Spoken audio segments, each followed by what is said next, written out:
Good morning বন্ধুরা, কেমন আছো তোমরা সবাই? আশা করছি সবাই খুব ভালো আছো, আমিও ভালো আছি। আজকের এই মেঘলা দিনে, মেঘলা সকালে একটা দারুণ জিনিস দুপুরবেলা খেতে ইচ্ছা করছিল।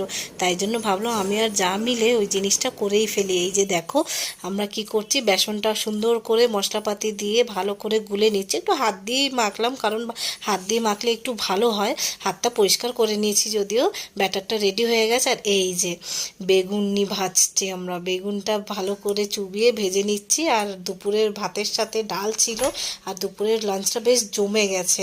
আরও দু একটা পদ ছিল, কিন্তু এই বেগুনিটা দিয়ে একদম দুপুরের খাবারটা একদম জমে গেছে। তোমরা জানিও কার কার এই বেগুনিটা দেখে লোভ হচ্ছে। আমি তোমাদের ভাজার পরের বেগুনিটা দেখাচ্ছি।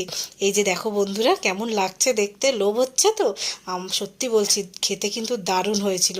আর তার সাথে আমরা একটু আলুর পকোড়া আর একটু কয়েকটা লঙ্কা ভেজে নিয়েছিলাম। জাস্ট ফাটাফাটি লাগছিল। চলো পরে আসছি, টাটা।